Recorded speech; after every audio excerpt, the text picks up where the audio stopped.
He didn't speak at all. He was completely silent the whole time. I didn't even think he looked of age to be in college. I was surprised he ended up being 23. Once I sort of came out of that initial shock, I dove underneath my desk, and somewhere in that, maybe 3 or 4 seconds, he had shot me. Just once in my arm. I did open my eyes a couple times that first time he was in the room, and I just remember kind of seeing him walk around. He was really calm, stone-faced, no expression.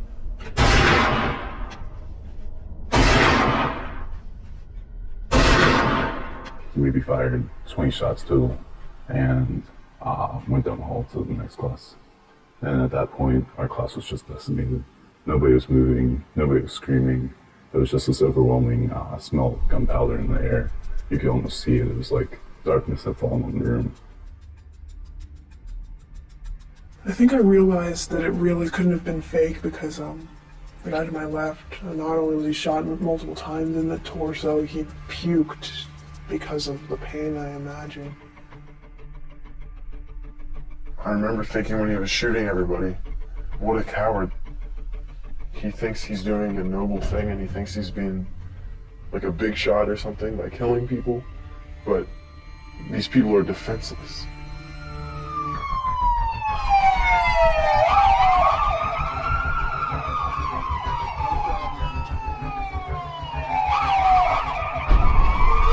Only 11 minutes after the start of the rampage, the police broke into Norris Hall. Cho heard them enter, put a pistol to his temple, and shot himself.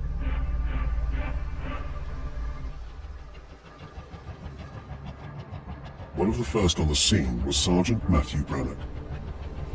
Just that amount of people and the magnitude and the nature of how they lost their life was just overwhelming. When we entered the stairwell, there was already blood running down the steps in a constant stream. When we came to the second floor landing and there were the 2 deceased people there, obviously, you know, the blood or whatever was running was coming down the steps was from them. Coming down the hallway, it's just all strewn down the hallway. You know, the floor was just painted red. And at that particular point, it's breathtaking. To go from one room where you see several people who have lost their lives in an incident, to go to another room that's twice as many people. And at that particular point, you know, you're starting to get a sense of, you know, wow, this is a tremendous incident. What drives somebody, what state of mind gets them to a position to where you can carry out something like this.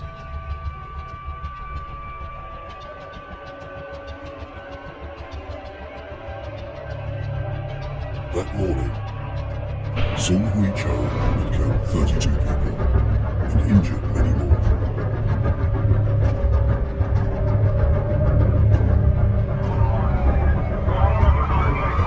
This was the worst example yet of the recent wave of school shootings. In 1 week alone in 2008, there were 4 such attacks in the US.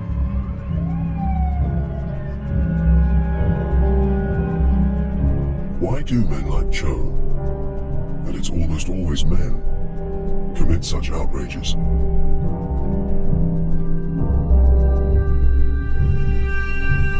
The Virginia police mounted a massive investigation. By the end of the first day, we had upwards of 300 people there. By the second day, we had about 450 people there. We've gathered a ton of evidence. One voice, one mission, for justice, freedom. One of the things that we desperately seek in determining motive and why it happened is some idea about how we could prevent these sorts of things in the future. So having some understanding as to why Cho felt the way that he felt would go toward our ability to be able to stop any sort of event like this. Initially, the media claimed that Cho's first victim, 19-year-old Emily Hilscher, was an ex-girlfriend. but this was a crime of passion. The police have since dismissed this motive, but they're struggling to find any other. We can't find any connection between Cho and any of the victims. It's really frustrating. As we go through our investigation and talking with folks and try to identify what they knew about the people involved, the victims, what they knew about the Cho, the subject that we now know, actually committed these horrific tragedies for us.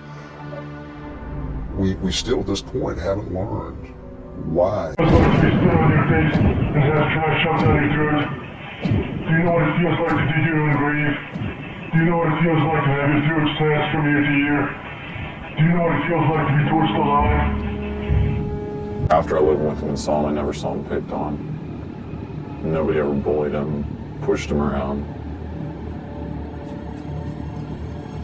You had everything you wanted. Your Mercedes wasn't enough, you brats. Your golden necklaces weren't enough, you snobs. Your trust fund wasn't enough. Your vodka and cognac weren't enough. I would speak. So I asked him, what kind of haircut you like? He never answered.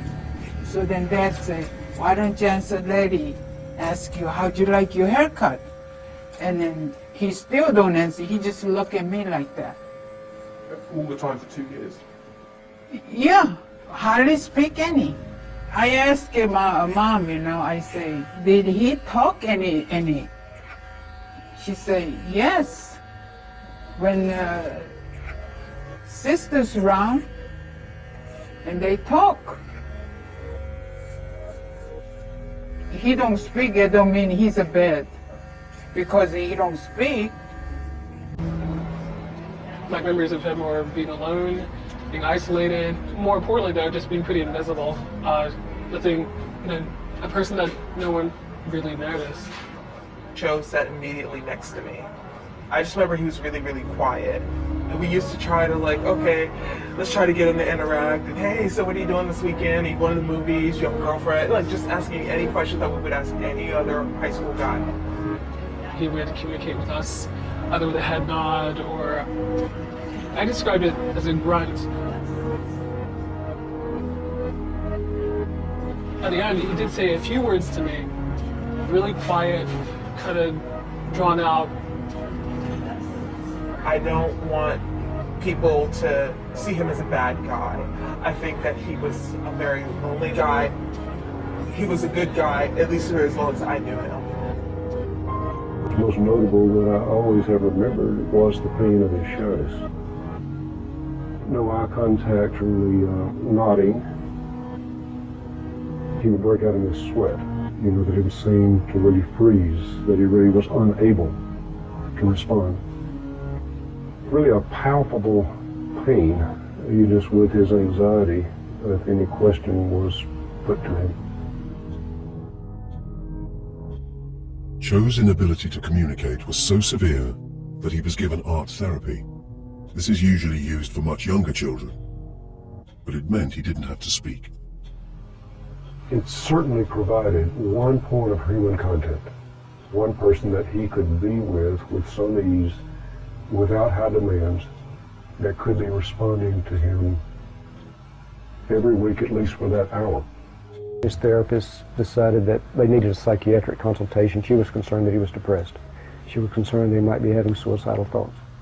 So we did a psychiatric evaluation and diagnosis of selective mutism and possible major depression were made. Selective mutism sufferers can speak, but have such severe social anxiety that they withdraw in certain situations and will not communicate. Children with selective mutism have difficulty socially, emotionally, and possibly academically. When these children are left untreated, this completely affects their self-esteem, their self-worth. They often are very lonely individuals. They can be very sad at times. Many individuals feel very frustrated over the loneliness, over their inability to engage with other people. If you push air through the teeth, that's a s. Very good. But what's important to understand is there's no link between selective mutism and violence, and what was going on with Cho was a very complex situation. By the time Cho's condition was diagnosed, he was a profoundly damaged young man. Save for occasional conversations with his sister, Cho had hardly spoken in his life. Why then had his parents not sought treatment sooner? Certainly roommate Andy Cook was struck by what he felt was a coldness between Cho and his parents. It wasn't typical family interaction. They just dropped him off, waved goodbye, and that was it. No hugs, no call us, we'll call when we get home, or any of those normal interactions that a family has. I've never seen anyone that be that far away from their family. Cho may have suffered from lack of attention, but there's no evidence of anything else. I don't think that there were any more tensions in the family beyond what the young man brought into the equation. Dr. Bela Sood also interviewed Cho's family. She's an eminent child psychiatrist. Oh, so still a long while. In talking with Seung-Hui Cho's sister, son, and the parents, it became very apparent to me that they were very caring and concerned family. The other important thing to understand is that the father described himself as being an introvert throughout his life. And so he really saw Seung-Hui as very similar to him. The father grew up to be fine, and so they just thought that the son would also grow up to be well. Even after Cho was diagnosed with selective mutism, he never got the specialist treatment he required. Well, I think his selective mutism would have benefited most if it had been diagnosed and treated very early. Early childhood. By age 13, when he came, there are many developmental stages, many years of childhood in which, the assumptions are that it's not only a brain anxiety disorder, but it's also a lifestyle and a whole life that has been organized around it and very hard to change. Although Dr. Griffith didn't have the specialist resources to treat Cho's selective mutism, he continued Cho's counseling and put him on antidepressants. Slowly, Cho's depression lifted. Then, he asked to stop all treatment. His parents were kind of in agreement. He wasn't having symptoms. There was not a compelling reason to press that he continue on it. The task of adolescence is independence, autonomy, responsibility, and saying to your parents, I'm ready to take on my own life, is what kids mostly do. Although Cho was silent and isolated, his interests were those of a normal adolescent. For a high school assignment, he wrote, I like to listen to talk shows on alternative stations, and I like action movies. My favorite movie is X-Men. Favorite actor is Nicolas Cage. Favorite band is U2. He was the one who wrote his applications up. He received no help for that, and so was very self-directed. And the parents were actually happy for him that he was taking the initiative. And his sister actually said that they were very surprised with how determined he was and that he made it happen for himself. Cho's medication, counseling, and the support of his family and school had given him a new confidence, even though he still had selective mutism. So how then could this quiet, self-contained young man have become someone even his family said they didn't recognize? You had 100 billion chances and ways to have avoided today, but you decided to spill my blood. You forced me into a corner and gave me only one option. The decision was yours. Now you have blood on your hands that will never wash off. It was during his 3.5 years at university that this shy young man turned into a murderer. Cho's high school knew about his selective mutism, his depression, and his fantasies about Columbine, yet they couldn't pass the information on to Virginia Tech.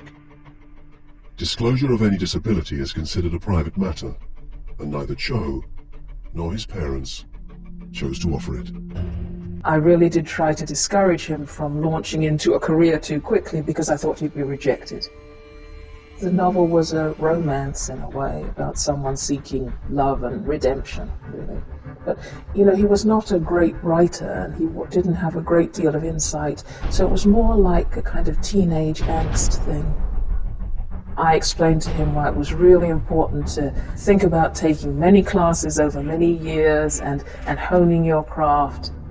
Early in 2005, Cho decided to hone his craft and switched his course to English. He'd not been good at English at school, being more suited to maths, but Cho had discovered the joys of self-expression. Dr. Roger Depew has studied Cho's writings closely. Here's something that didn't take social skills and interaction and all of that. This is something you could do solitarily. You know, you could do this by yourself and just let your fantasy out on the pages, and people would be amazed and astounded by what you produce. Well, it didn't happen that way, you know. Cho's efforts were not a literary sensation. His grades were poor, and then later that year, the publisher rejected his proposal for a novel. He gets less than the level of praise or the level of acceptance that he hoped for. Instead, he gets criticism and even some bad grades. He can't bring it off, you know. And when his son says, lots of people have books rejected, and maybe I could help you, maybe I could edit it, and he wouldn't allow her to read the book. His sister was a very intelligent young woman, a graduate from Princeton University. There's always some kind of sibling rivalry, you know. He sat in the back corner and he didn't introduce himself as anything but question mark. And out of all the questions the teacher prompted when she asked him to introduce himself, that was the only one he answered. First, Cho just seemed shy to us, but once he really went out of his way to make sure that nobody can interact with him, it did come off as arrogant. When he came into the class, he would keep his head down and walk straight to his seat. He would just sit back there and do nothing. I tried to say hi to him once, he didn't respond, and if anybody else said anything to him, he didn't respond to them either. And when the class was over, he would leave without running into anybody, talking to the professor or anything. He's the most antisocial person that I've ever met. Professor Giovanni got in touch with me, I believe by email and also verbally, to let me know that she didn't wish to teach this student that she had in her class anymore. She was very concerned about him, and that he'd been rude, she felt, and that something that he'd written seemed disturbing to her. So I wrote to him, and I recognized the name, and I realized I'd had him before. And he walked in, and he had a cap that was pulled down very low over his eyes and sunglasses on. The two of them met several times. Although these were tutorials, Dr. Roy encouraged him to go to counseling and tried hard to understand him. I would ask him a question, and he would take between 10 to 20 seconds to respond. When you're waiting for someone to respond, it is a very, very long time. And I asked him whether he was lonely, and he did say that he was. He said that he had no friends, and that was very difficult. But as we got talking, he seemed to be pretty relaxed with me in many ways, and we would talk about a lot of different things.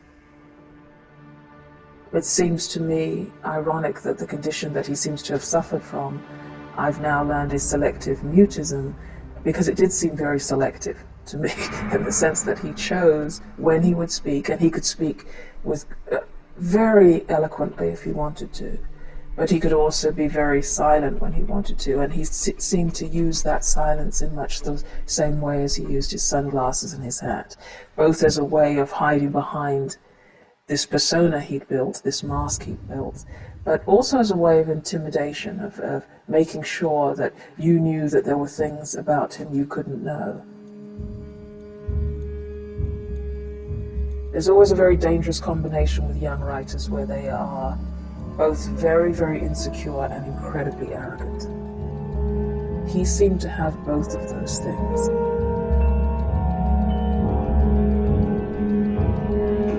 Andy Cook was one of Cho's dorm mates that year. He went out of his way to befriend him. I'd talk to him a lot, but never get anything back, and that'd be quite frustrating. But finally, one Friday, we asked him if he wanted to go to a frat party with us, and he agreed. From what I could tell, it was his first time being around that type of environment. As the night went on, he drank more and got a little more open with us. Told us about his imaginary girlfriend, and he called her his imaginary girlfriend. She called him Spanky, and he called her Jelly.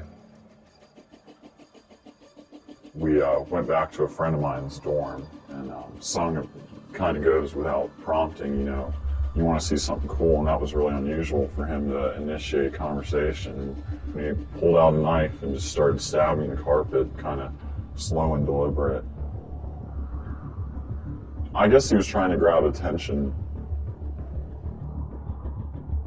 Cho was now assuming a range of personalities, including that of Question Mark, a pseudonym he'd used in his English class. Question Mark, he said, was his brother. And there was a Facebook profile to go along with this. And he was really obsessed with being cool on this profile. Put this picture of this weird figure, only 5 floors, and he was in room 666. And he's got this girlfriend that lives in outer space and travels on a spaceship. As Cho began to feel comfortable in Andy Cook's company, he started to ring his newfound buddy. I guess he built a rapport with me. When he called me, he would either say, this is Question Mark or this is Sung. He would make sure you know. And if he said this is Question Mark and you know, you kind of play along, but eventually you get tired of it and you go, I know this is you, Sung. He's like, no, this is Question Mark, Sung's brother. And he was always very adamant about it being his brother. Adopting different personas is very common with individuals who will feel very centered and don't have a sense of who they are. Cho's selective mutism was subtly transforming. He was no longer as shy as he once was. There's many individuals as they get older that have selective mutism. The social anxiety starts to go away, but their conditioned and reinforced mute behavior persists. Individuals learn to live in that kind of a world, and that's how people see them, and that's how they see themselves. Cho was showing a new boldness, but his personality was so distorted that any attempts to socialize backfired. There was one occasion he went to a girl's room. He was wearing sunglasses and a hat. He goes, do you know who I am? Do you know who I am? Do you know who I am? And she obviously didn't, and she became very frightened, threatened to call the police when she did. Later on that night, around 12 or 1 o'clock, I hear pounding on my door. Virginia Tech police, you know, open up, and they asked where Question Mark was. The police spoke to Seung-Hui Cho for half an hour and left him. He was obviously very upset with this girl. He told me he wanted to go look in this girl's eyes and see if she was cool, and all he saw was promiscuity, and talked about her being a whore and stuff. What you have here is a pretty good blueprint of what's going on in Cho's mind. You know, that this is what he's up against in society. That these are the injustices, and that he can't win. And that it's hopeless. And that even if he wins, somebody takes it away. And so there's a great need at the end of this. You know, there's a great desire for vengeance. Cho could never do this. He was never able to. according to his parents and his teachers, he was never able to have this kind of a strong response. Always very concerning to parents. So I did get that sense in the interview with them that they asked him, what are you going to do after your graduation? Do you need to go to graduate school? And he said, no. Okay, so should we find some work for you, or do you need help with that? And he said, no. So they probably were beginning to wonder what was going to happen. And so was he. But the market for mediocre English majors is never very promising, and Cho couldn't come to terms with his own failings. Instead, he came up with a new fantasy that would end his misery and bring him a blaze of glory. A persona he called not Question Mark or Spanky, but Axe Ishmael. He could not succeed. So he said, okay, how can I leave a mark in a way which no one can take away from me? And how do you do it in a way which would grab the world's attention? He was sort of moving away from this victim role of someone who the world did not consider sort of strong into creating a sort of a macho image for himself, donning this persona where the aggression towards himself and aggression towards the world are put together for this final act of revenge on the world. He lays out this plan and his role in the plan. He begins to feel much better about himself. He begins to see himself as a person who can pull this off. He can do this. Cho had captioned the photos he sent to NBC, and some of these photos with their accompanying text have been released, with the swearing excised. Oh, the happiness I could have had mingling among you hedonists, being counted as one of you, only if you didn't the living out of me. You could have been great. I could have been great. Ask yourself what you did to me to have made me clean the slate. Are you happy now that you've destroyed my life? Now that you've stolen everything you could from me? Are you happy now? All the you're giving me, right back at you, is hollow points. Don't you just wish you finished me off when you had the chance? Don't you wish you could have killed me?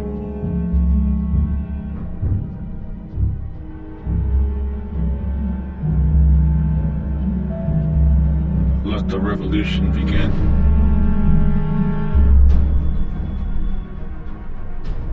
Once the fantasy gets to a certain point, they're all the enemy. Doesn't really matter specific names anymore. You're striking out against society, against a situation that would not include you, would not allow you full participation. It was a snowy Monday. Our class was about 9 o'clock, 9:30, and so I remember waking up and seeing the flurries outside, so I started thinking, okay, time to get dressed and get to class, and a friend of mine picked me up and took us in, and we were already late, of course. People are just kind of talking about the weekend and plans. Teacher hands us a worksheet. After about 20 minutes, we started hearing loud bangs and loud pops. At first, you didn't really think much of it. It's like, okay, this is kind of strange. And then it got closer and closer and faster. Our professor kind of peeped out.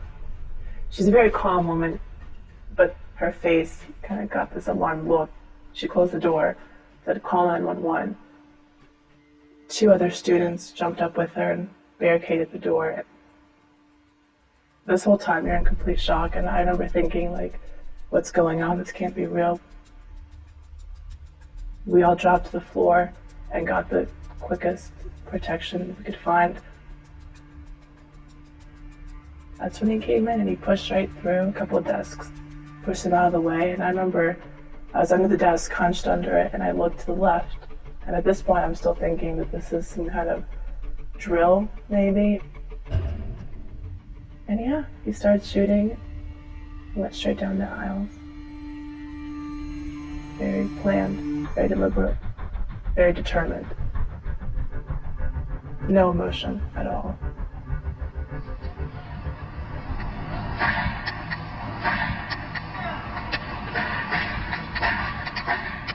Every so often when he would fire, it would be accompanied by a yelp or a scream. I remember a bullet hit the wall 2 inches above my head. I remember looking out and the powder from the wall brushed my arm and I could smell the debris, and I was just like, this is real. It was all pretty much a blur after the first bullet hit and the searing pain.